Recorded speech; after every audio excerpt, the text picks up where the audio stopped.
Good morning. I'm back. Sorry. Oh my God, I'm sitting here watching because obviously I watch a lot of YouTube channels and that to get inspiration for, like my stories, investigations for my radio shows. My shows, lessons, classes, all that sort of thing. I draw my inspiration from the world around me and cases and stuff going on and all that sort of thing. So I do a lot of research, and I'm watching this channel, Paranormally Listed, I think it's called. I'll put the episode that I'm watching in the description box. This has nothing to do with the channel. I have a soft spot for the channel.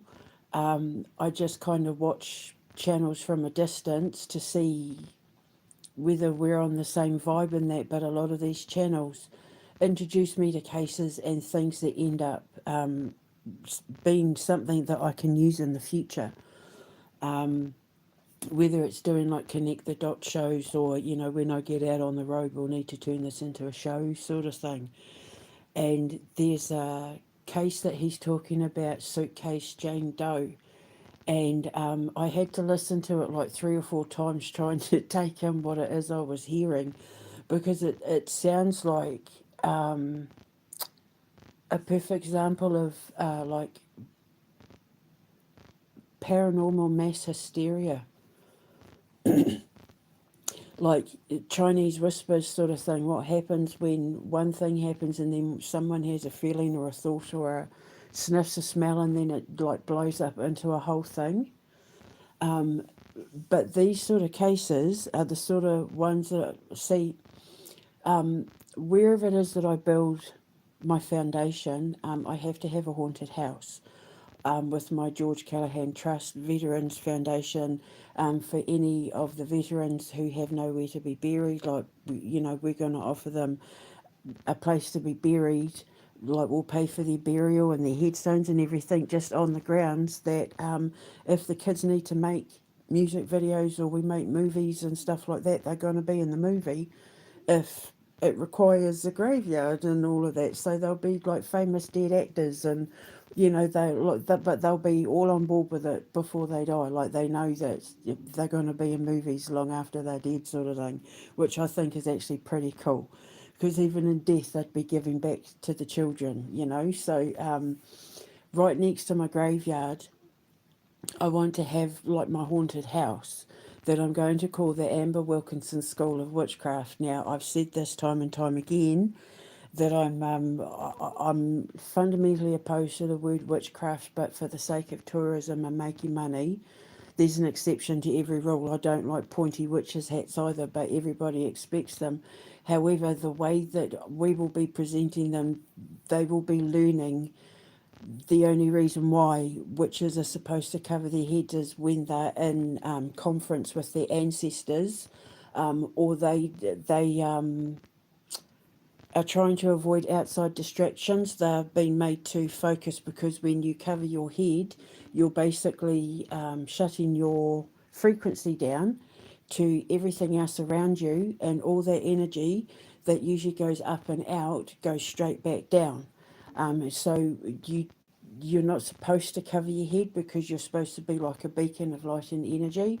So when a witch covers her head, she's shutting her frequency down.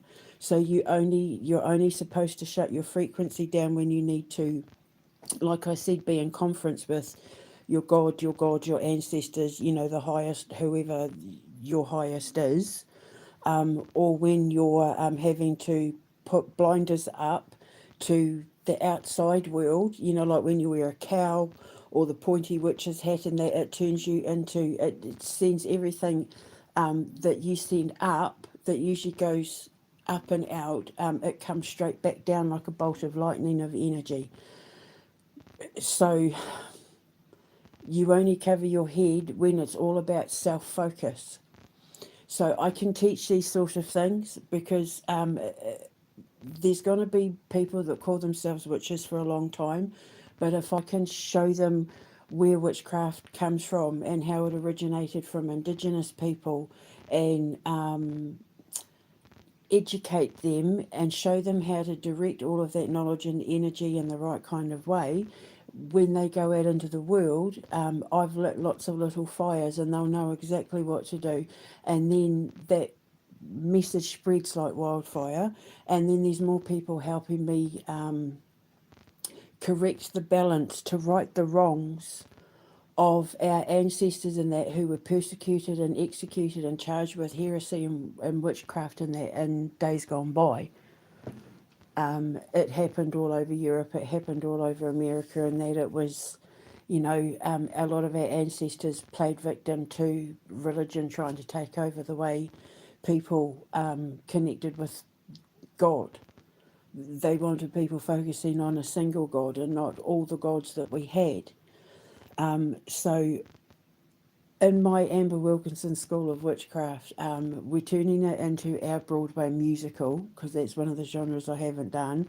That's the name of one of my musicals. But for a few months of the year, when it's not been given over to Halloween, because what we have planned for our Halloweens for that house, we're going to need a few months to be able to set everything up. But when it's not being used for Halloween, I'm giving it over to the school, and I'm going to invite people from all over the world who pass the test, who go through. I'm not going to make the same mistakes I made last time, I can guarantee you that. They'll be forced to do the work before they're even allowed through the front door this time.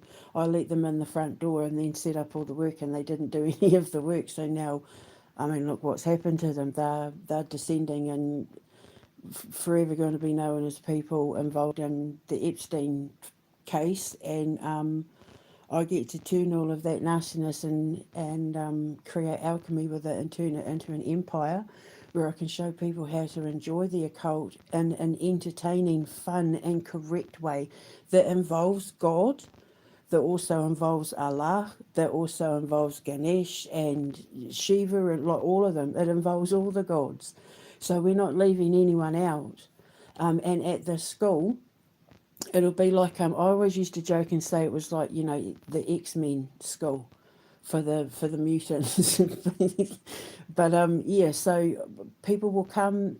Their fee will be covered because their curriculum will be set. They'll know before they get on the plane or on the train or driving the car and come to my school.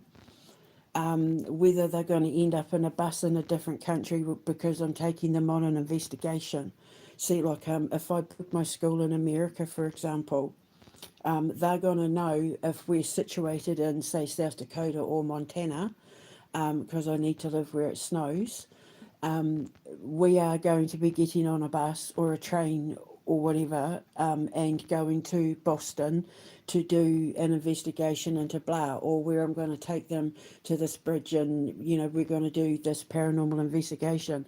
This video with this Suitcase Jane Doe is a perfect place where I would take my students on the bus and explain everything and show them exactly how to do an investigation. Okay, so people are saying that in spirit boxes they can hear, help me. So then what we need to do is, if that is the case and it is a trap spirit coming through, this is what we do. And this is how far you stretch it out. And this is how you investigate and blah, blah, blah. But you don't put your products down into the ground until you are 100% certain you know what it is you're dealing with. Because one of the things that all my students will be given, I had always said I wanted them to look like, Mary Poppins' bag. Where, remember, she pulled out like a lamp and what else was it, like a coat rack and that sort of thing from her bag. So all my students will be given like magic bags.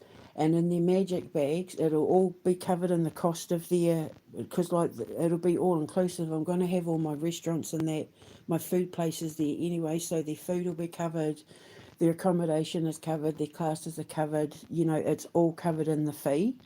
But I would be coming in to teach them personally. I would have assistance in that, and we would be making sure that by the time they left, they would be able to read palms, tea leaves, coffee, water. They'd know how to cross stuff over. They'd know how to deal with perceived possessions, with people dealing with dissension and ascension psychosis. they're going to know how to do it all, like metaphysics, working with pendulums and all of that, from top to bottom. They're going to know how to do it all. And then they can go out, and then of course, because I've got my bag of magic tricks, which will have like my sprays and clays and my little wooden crossbows, because there's going to be places where you're going to need to put some of my tane clay that might be too high to reach. So I was practicing with little wooden crossbows. I just bought the crossbow when my ex tried to kill me.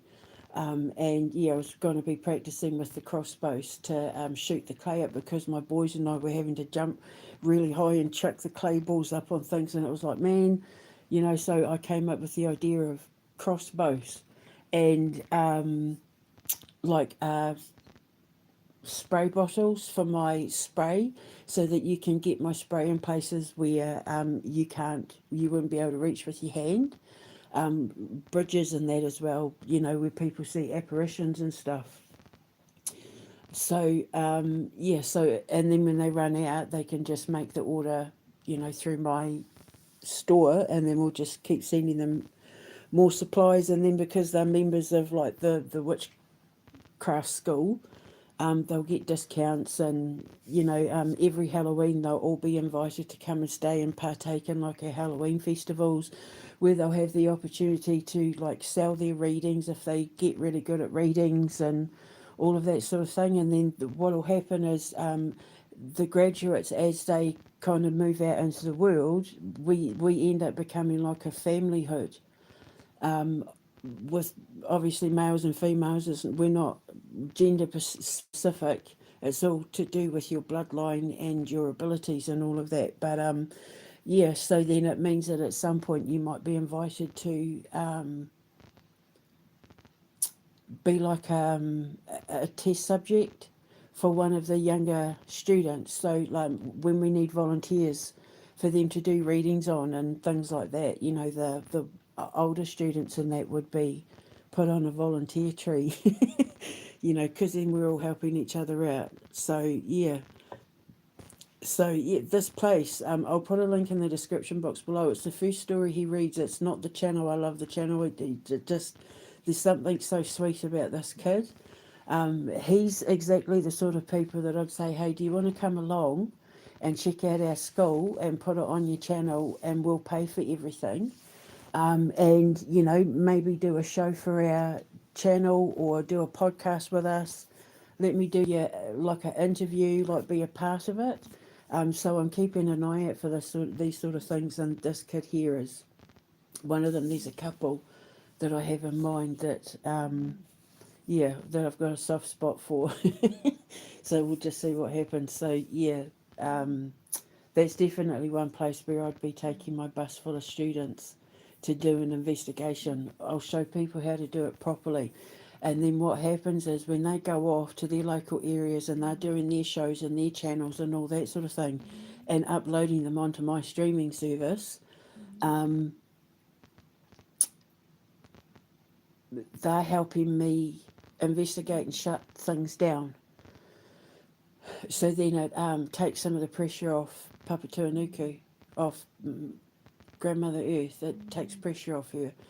So I've got more soldiers out there helping me shut energy down and cross spirits over, and release trapped souls and help heal the grieving and solve historical grief investigations. And because in cases like this with that Suitcase Jane Doe, you do have to take into consideration the fact that if she genuinely was heard saying help me, you can't ignore that. As an investigator, as somebody who claims to be, working for God and the ancestors and that, doing the right thing by the occult, death is part of the occult, and murder, unfortunately, is part of the occult. And murder, whether you want to look at it this way or not, when people are murdered, they are being sacrificed. All murders are a sacrifice. All deaths that aren't natural, so like drink driving accidents, accidental deaths, and that they're sacrifices. These are people whose souls have been given over to take the sin of somebody else, whether they know that's what they're doing or not. So if you are genuinely a witch or wick, or if you genuinely consider yourself like an earth elemental or somebody who's practicing the occult for the purposes of helping God and teaching others and that, then you should know this stuff. And so you wouldn't be using death for like, shares and subscribes. You'd be using death to teach others the journey between our final moments and the afterlife. And all the stuff in the middle is all the stuff that I deal with.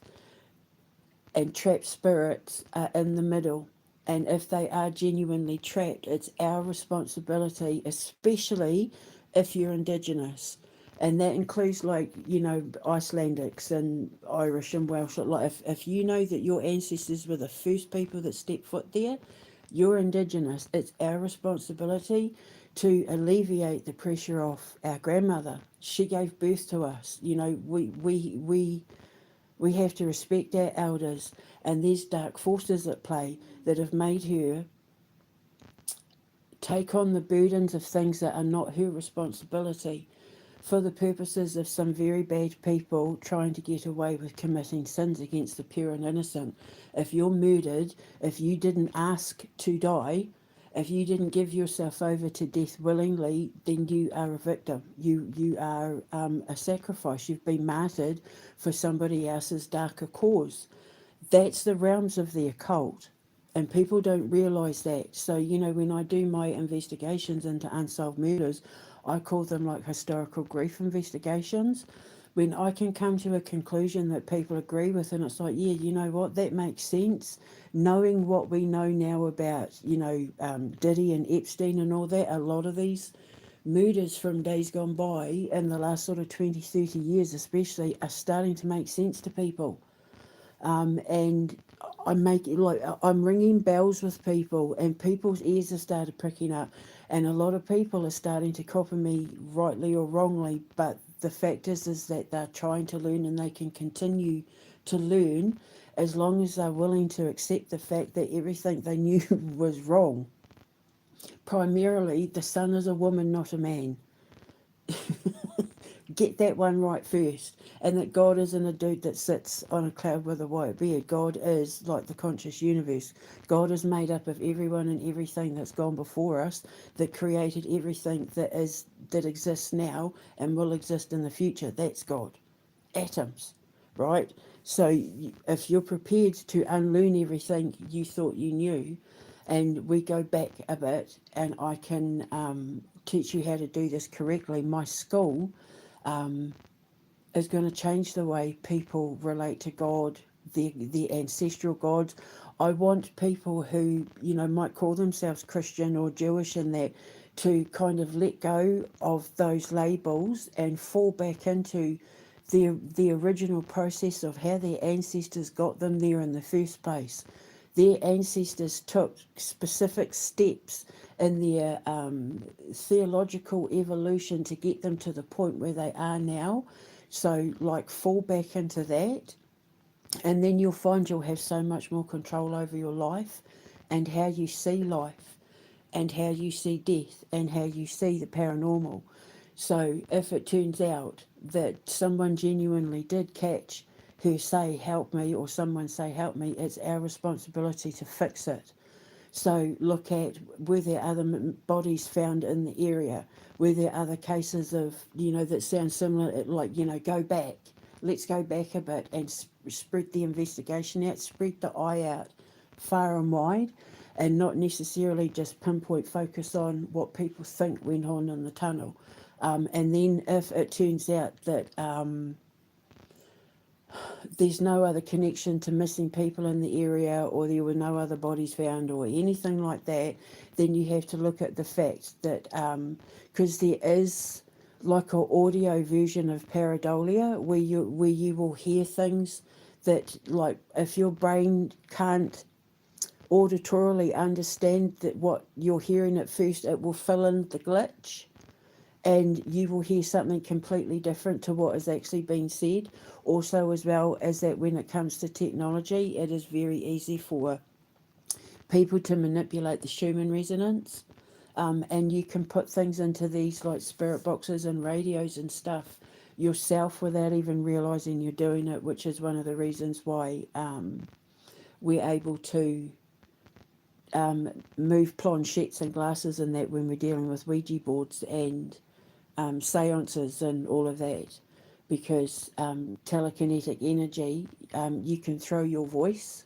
It is very easy to throw voices, and you'll often know things you don't realise you know until you investigate them. That's one of the things that I had to come to terms with. It's like, but how did I know that?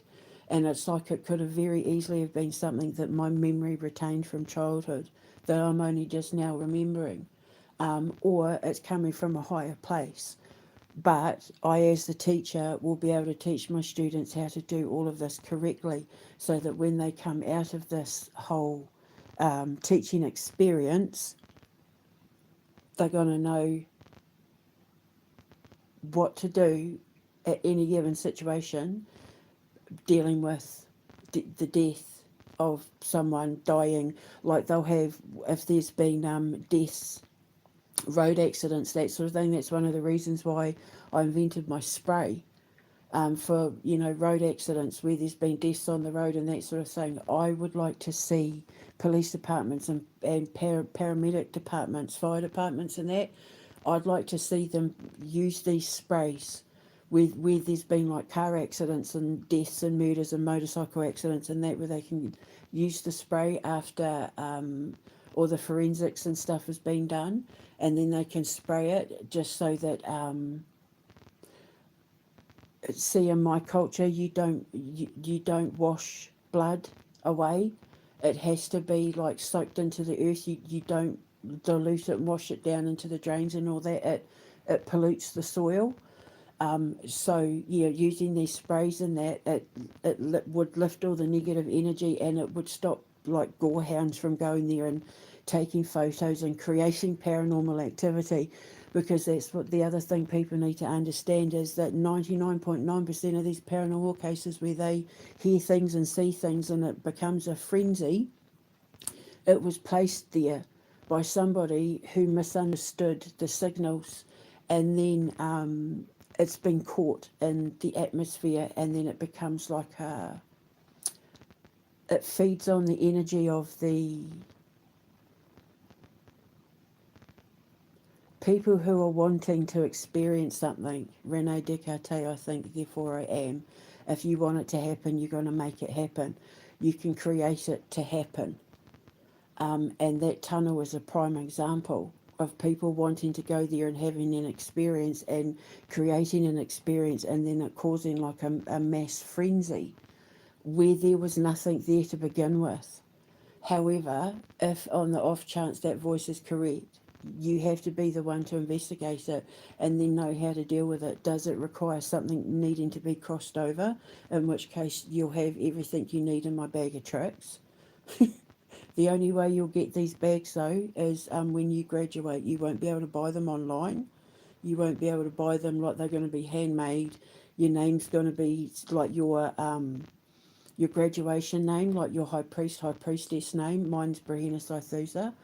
It'll be stitched into the bag. It'll be a personalised, like Mary Poppins bag, and it'll have everything you need in it. And then when you need more supplies, you'll just let us know. You get like the discount. We send it off. Anytime I create new products, I'll give like online classes, like I'll have Zoom classes where we catch up and I teach you how to do it, and we'll have like monthly sessions where we can all you can like ask me questions if you're stuck with something, if you're needing help with an investigation. So we'll have like the grandmother tree, you know, and yeah, we'll all have branches to each other, and yeah, so it's going to be like a whole thing. And like I said, this has nothing to do with this channel. I'm talking about the case, not him. I think he did a fantastic job doing his investigations. This isn't about him. It's about the people that he's telling in the story, how it's been fed in, because he's questioning, like, do you think it's real? Which is fantastic, because that's what you want. You want people questioning the myths and legends and folklores and that, because of the fact that there's a lot of people that make money selling these lies that the paranormal is real, and they take you to these places and use these cases to say, see, look, it validifies everything that I'm saying, and it's all based on a misconception and mass hysteria and even control. And speaking of control, I'm going to put a link in the description box of a case where a psychiatrist used mind control to get one of her patients to commit murder. A true story, but it actually helps my case against the people who decided that my science was a mental illness, because it proves that psychiatrists and that are trained to control the minds of their patients. And the reason why they were so angry with me is because I refused to acknowledge their diagnosis. I argued their diagnosis, I counter-argued. They were racist, they were bigots, they were ignorant. So, yeah, so it's a big win for me in courts, though. Because, yeah, we don't need the psychology, absolutely. I have more respect for psychologists than I do psychiatrists. But this case is a prime example of how psychiatrists are trained to get inside the heads of their patients in order to bend them at their will. And because they couldn't do that with me, that's when they decided to up my medication and try and shut me down, which is why if you hear me choking or coughing or having to clear my throat, it's because of the damage that my throat took when I was being forced to take that medication, because my indigeneity and my knowledge as an occult scientist is apparently a threat to the NHS. I mean, we know why. Is because, like, as soon as my work gets out there, the mental health industry will have nothing to feed on, because everyone will be self-curing. They won't need to take the medications and stuff anymore, because the stuff I say makes sense. And from my experience when I was locked up, the girls just wanted to know where the voices were coming from. And when I showed them where their voices were coming from, it shut everything else down around them, and they were able to sleep better. They were able to go off a lot of medication, and a lot of them were being let go. They wouldn't let me go, but they let everybody else go, even though they said that from start to finish there was no change in my personality whatsoever. And all the nurses were saying to the doctors, why the hell is she in here?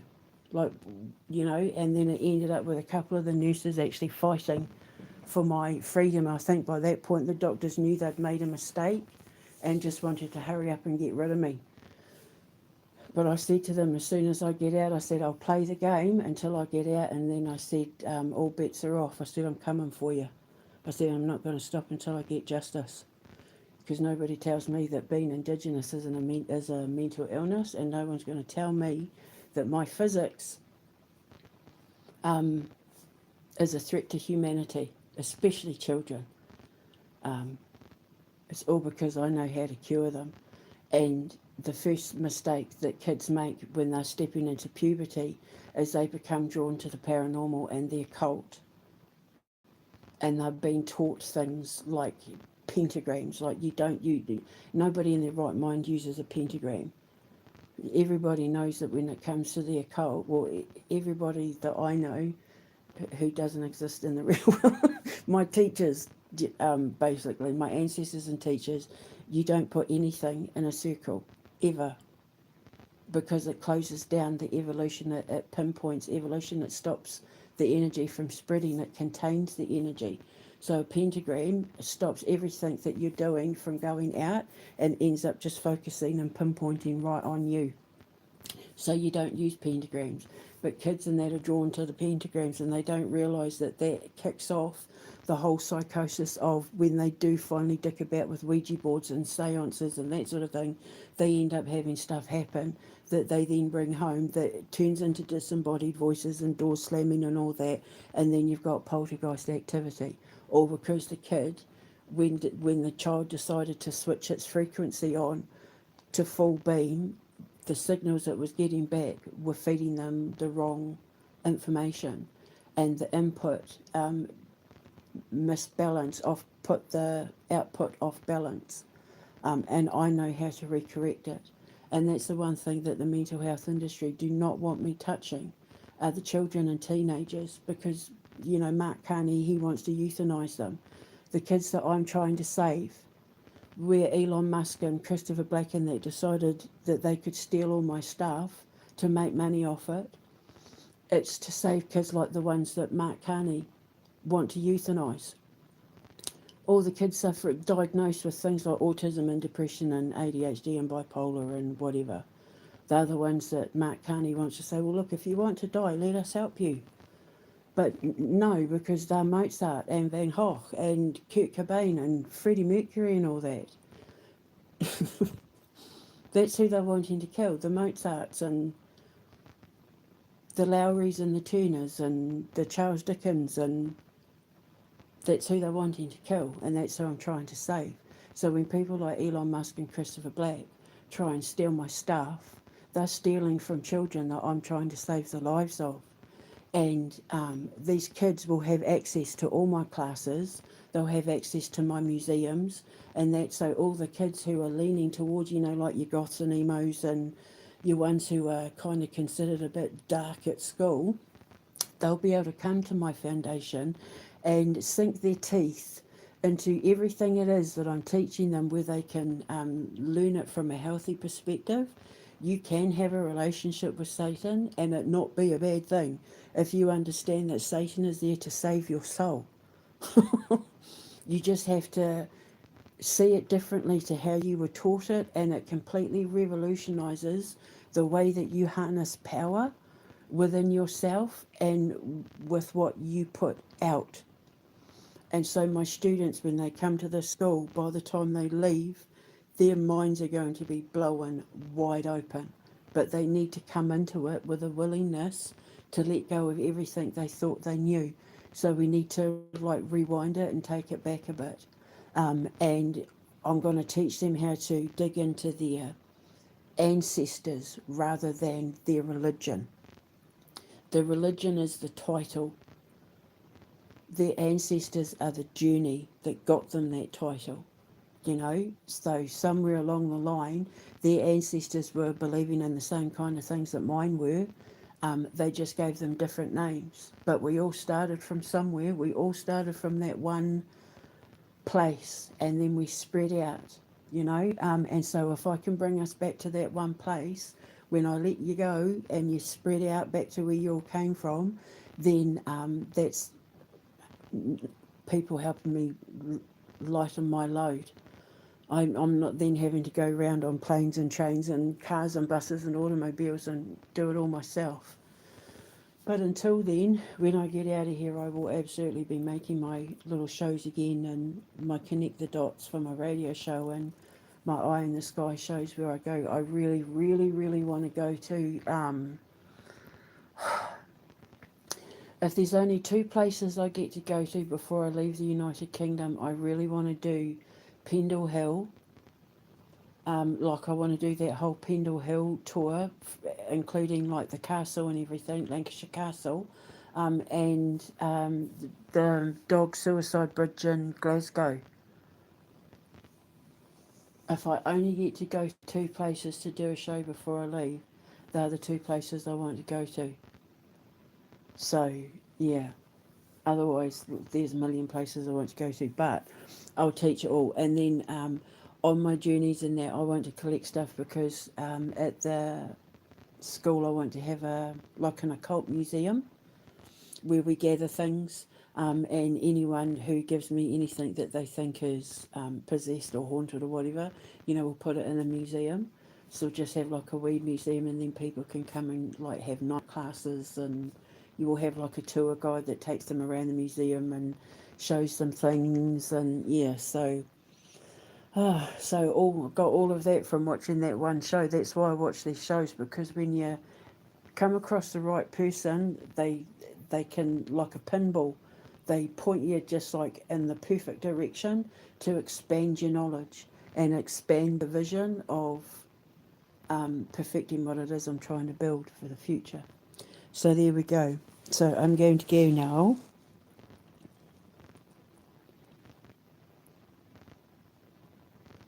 Oh yeah, hi. I was about to hang up. Hi. Cornwall dude. Yeah. How are you doing? He's probably gone.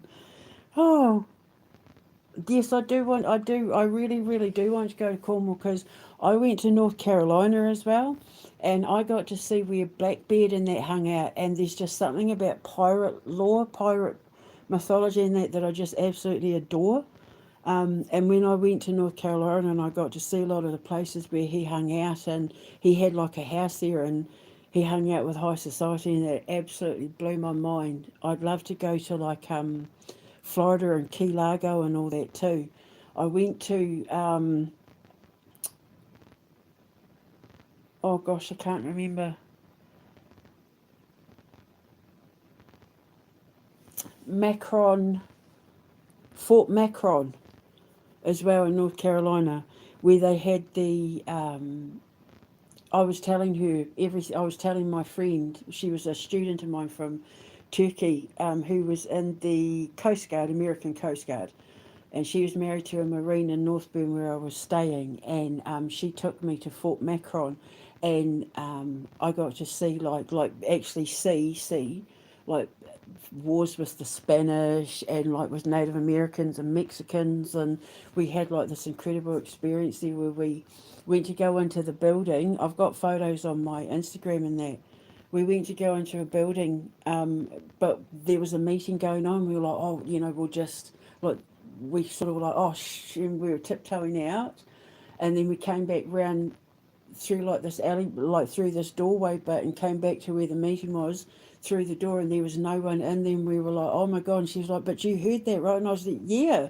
And she was like, oh my god, what was that? And I said, we just did a time jump. It was so cool. And she was like, oh my god. So I remember it was really weird because for my wedding present, she gave me the evil eye. I'm convinced she knew who I was about to marry because like he left me for a pedophile. So yeah, she gave me an evil eye. Anyway, I'd love to go to one day. Pricey, it's one thing it's not taught in the history book.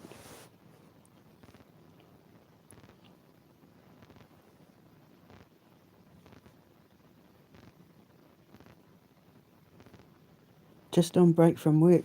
You're naughty. Don't don't use me to get into trouble. Don't let me get you into trouble.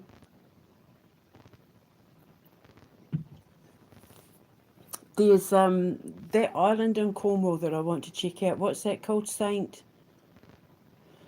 Michael, Saint something Island. I've heard some stuff goes on over there, dating back to like some pagan rituals and all that I'd love to check out. I also want to check out Glastonbury.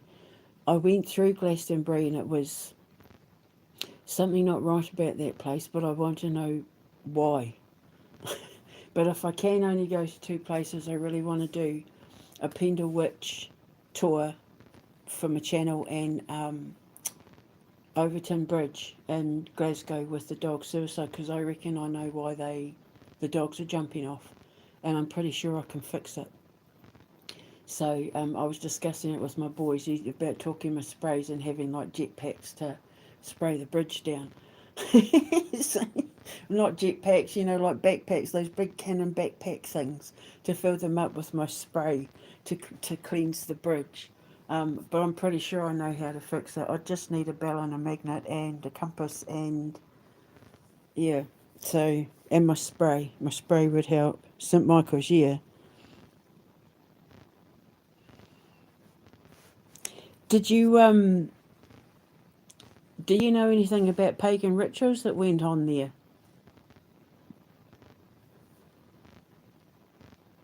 Food about the dogs jumping. Yeah. It is, yeah, Overton Bridge.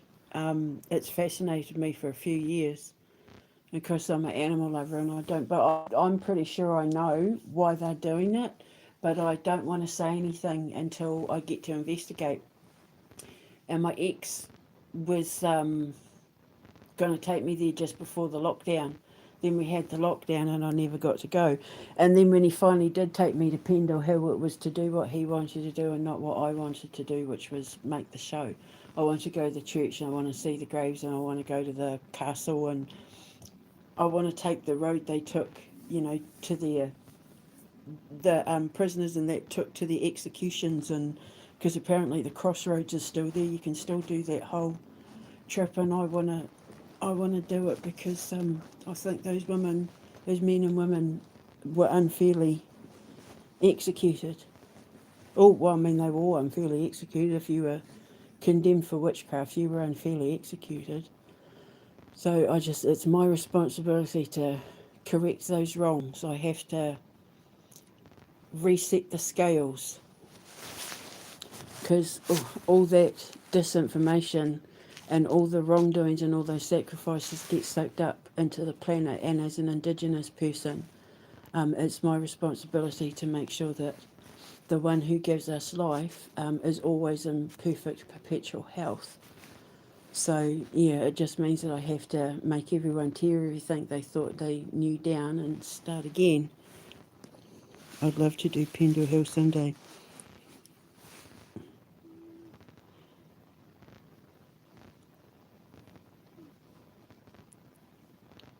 Well, you should come up then, and we could do it. I mean, as long as we can figure out that we're not weirdos. I mean, we could certainly, like, if you want, we could just sort of chat, and then, like, it's something that we could do if you wanted to. You know how to. I mean, yeah, if you wanted to, because I'm looking for someone who wants to come and have these adventures with me. It gives me something to do, making my shows and that while I'm waiting to get justice. But yeah, Pendle Hill just looks amazing. There's uh, there's so many places in Scotland I want to do as well. Ugh, I've got like that whole ancestral issue with Alistair Crowley because his house was across the road from my family cemetery.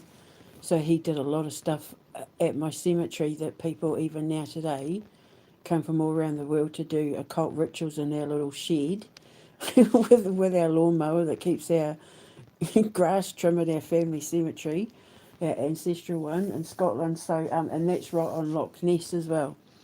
So I dealt with the Alistair Crowley thing the first time I came across the issue, but I would like to go back and do some stuff to stop the people from coming there, because apparently at Halloween, during certain solstices and that sort of thing, the Inverness Council said that they have a real problem with tourists and that coming from all over the world, because of the connection with my family cemetery to Alistair Crowley.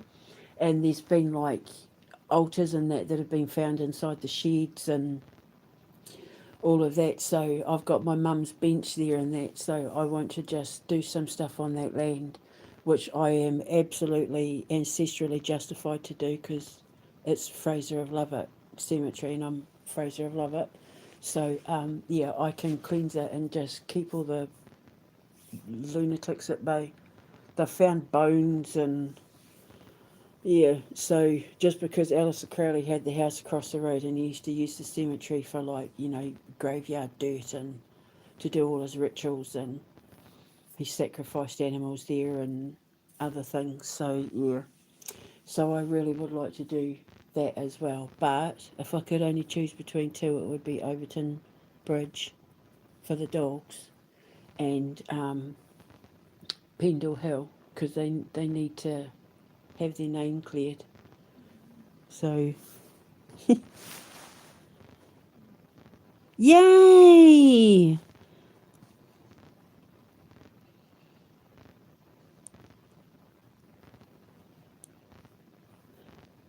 Okay, well, I mean, if you're serious, if we can, like, yeah, send me a message, and then if you're serious about it, we could check out Pendle Hill together. Like, we'll get to know each other a little, and then, yeah, we can, maybe we'll do Pendle Hill together, because I've been saying that I want someone to, I want a guy to come out on to be like my co-host. So I'm not going to be showing my face a lot because for me it's about the investigation. It's about teaching everyone. See you would be a perfect example of somebody that I would say like, well, do you want to come and learn at my school?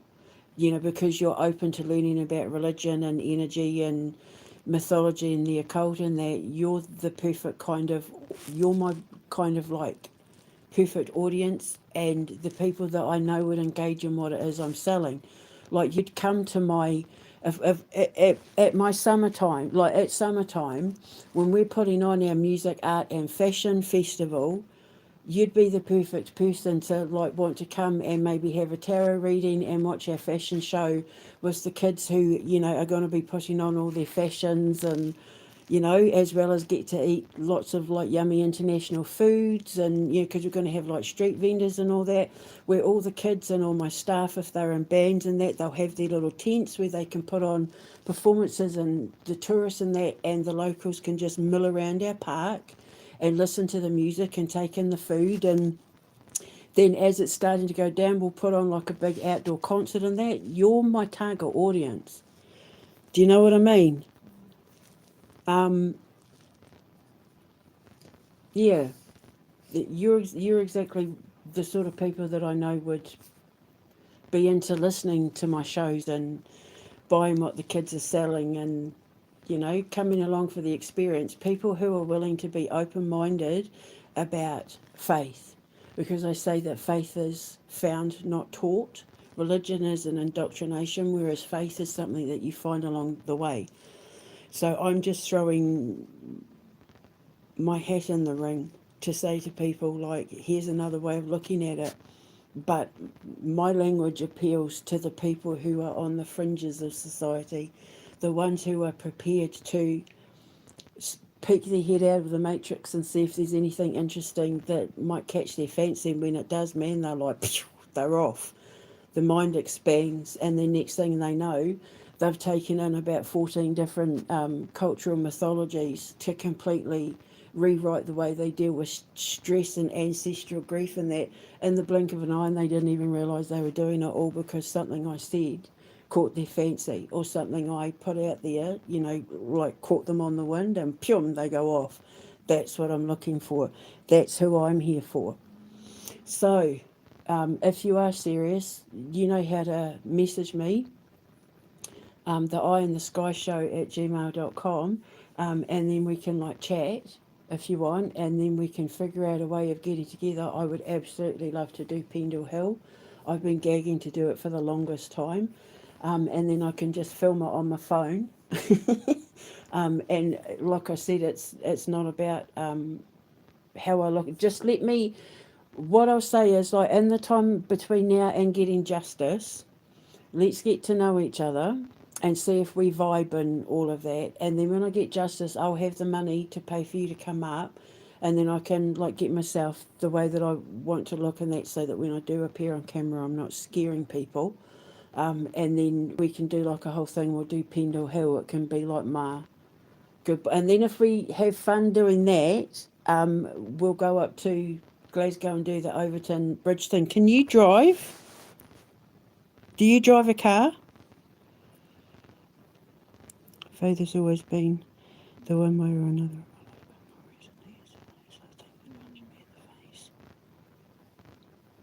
Yeah, it's a great awakening, isn't it? It's I made a video the other day, a few weeks ago, explaining what the rapture is.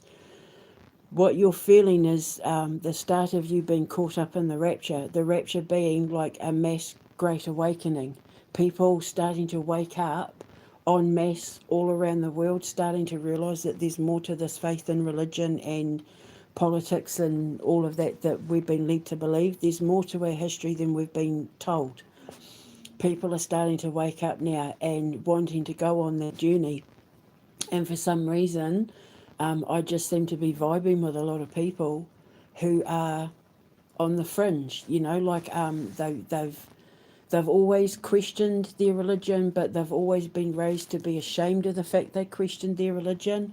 But I questioned my Catholic upbringing as well, and my mum let me do that without judgment, and it ended up taking me back to God, but seeing Him from a completely different perspective that not only changed my life, it saved my life, it's saving the lives of a lot of other people, but it's changing the way people see the paranormal and mental health as well, which is so important because I know for a fact that there are hundreds of millions of people out there who are being forced to medicate and being forced to take diagnoses for things that are simply based on the fact that the person studying them couldn't understand the way their mind worked because their minds work on a higher frequency than that of the people around them.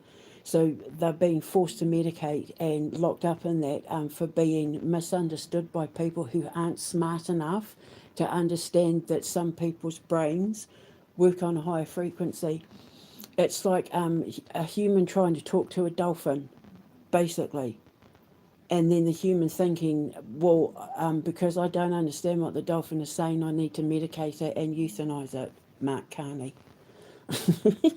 But people like me come along that can speak the dolphin frequency and go, no, but what he's saying is, I was abused as a child and this, that and the other and blah, blah, blah, and now I'm seeing this and it's, that sort of thing. So, I'm the median. I'm the I bridge the gap. A medium goes between, bounces between, but a median bridges the gap.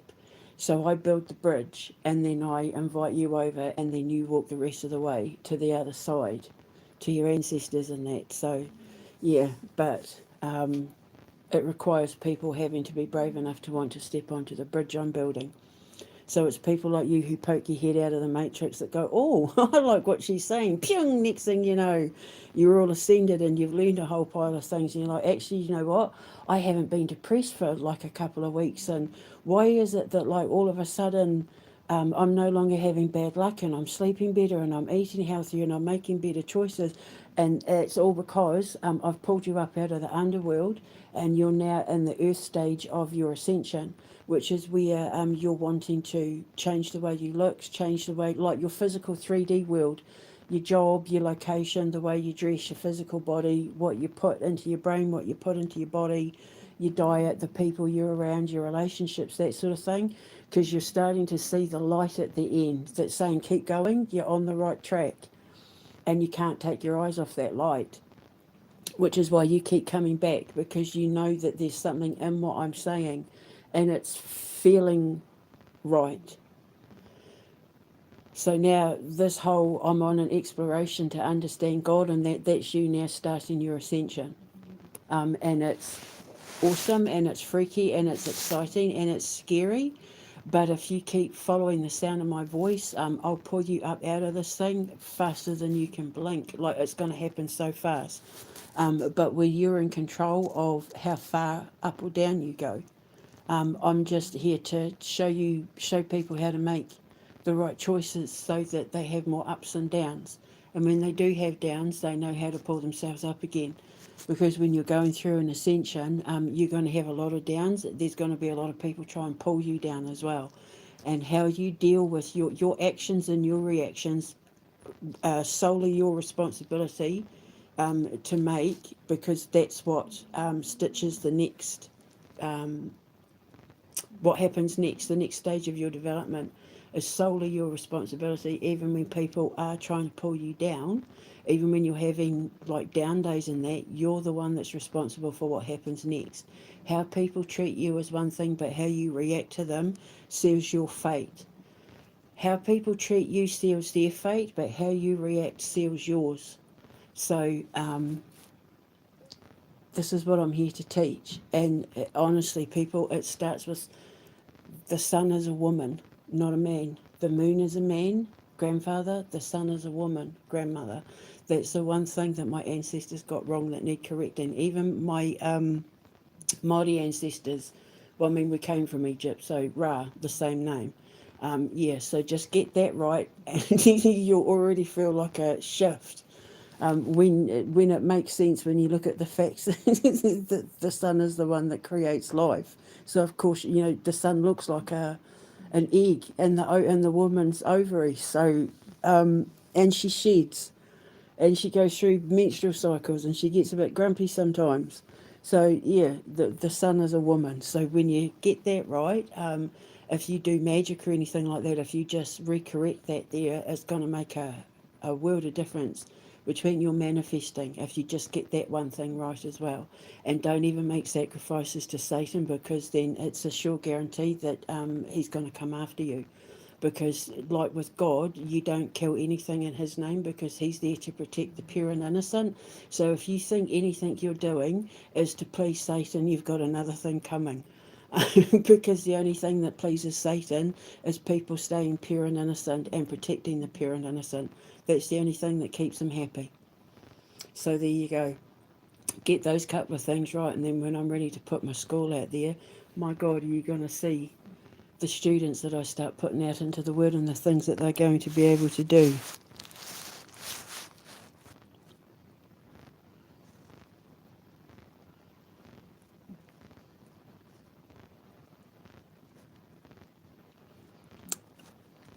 All lessons are a learning process. Everything that happens to us for a reason. There's no such thing as coincidence. It's like everything is a test of faith. Whatever it is that you're wanting out of life, everything that you go through to get to that life is God or your ancestors' way of saying, how much are you willing to sacrifice in order to have it?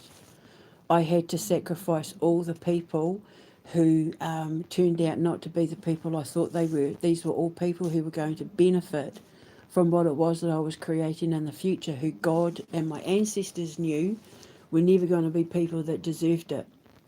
They ended up working for the people I ended up in a holy war with. The pedophiles and traffickers and all of that. They ended up taking the wrong side. And I was very nearly going to be bringing them into a world where they would have access to children and, money and all of that. So I had to learn a very hard lesson. I ignored all the red flags, and in order to do that, God had to kick my butt, and he kicked my butt hard. And it was a very humbling experience, but the only way that you can learn and let go is to shed all the parts of yourself that are holding you back and not letting you fly. It's like we're held by ancestral and karmic chains that where some of us are asking for such big favours from God and the universe that it's kind of like we have to prove that we're worthy of those things. And I'm asking for a lot. Like, I've got to take down presidents and prime ministers and all of that so that I can get hundreds of millions of monies and investors and all that, so that I can build a foundation and a space program and a this, that and the other exactly how I want it to, just so that I can save children. So my gods and ancestors and all that were like, well, okay, well, how much do you want it? Are you prepared to go through this? Are you prepared to drop that? Are you prepared to let go of that attitude? Are you prepared to let go of this belief? Are you prepared to admit you got stuff wrong? Are you prepared, that sort of thing? And it's like, whoa, it's kind of like it whittles you down to nothing. The fire process, the purification process, where everything burns and hurts and all of that, but it has to be burnt down so that you're left pure and clean, because fire is cleansing. Like one of the things that my dad taught me with leeches, if you don't have alcohol, burn them, and then after it falls off, use the flame to like burn your skin, because it seals the skin, and it becomes like a because your the white cells of your skin automatically go into like defense mode. It becomes really like antibacterial, and as long as you don't get that burn area dirty, you won't get infection and stuff. So slightly burn it. So my dad in the army was the one that taught me that fire seals and protects and burns and cleanses.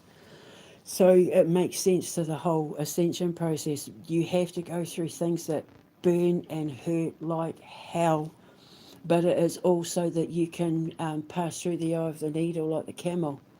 You know, we've all got to pass through the eye of the needle like the camel. That's when we become linear.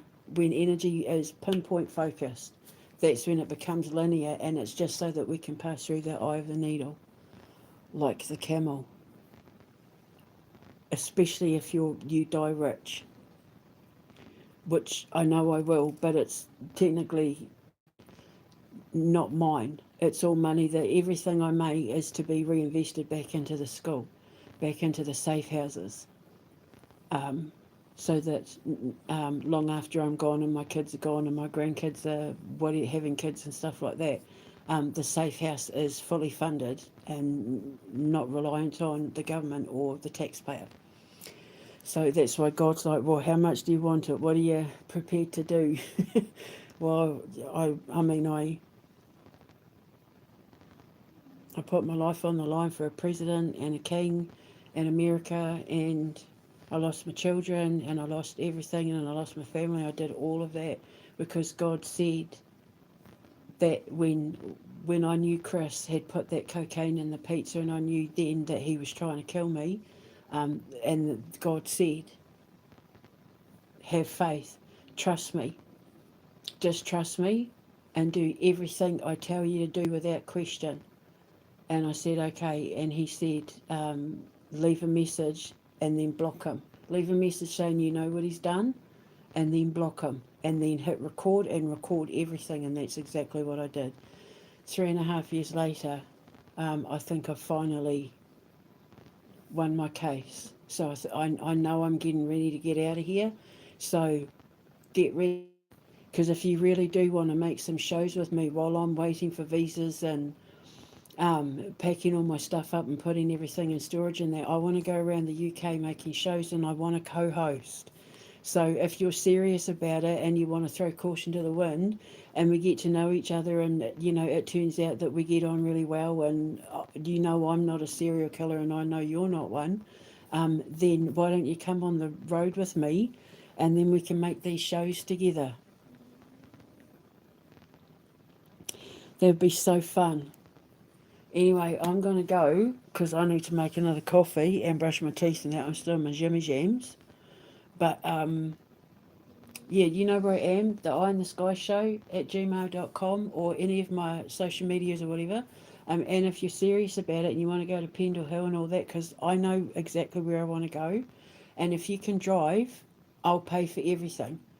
And if you don't have a car, we can hire one. Like, that's okay. And like, if we have to stay anywhere, I can pay for our rooms, and because I'll have the money in that.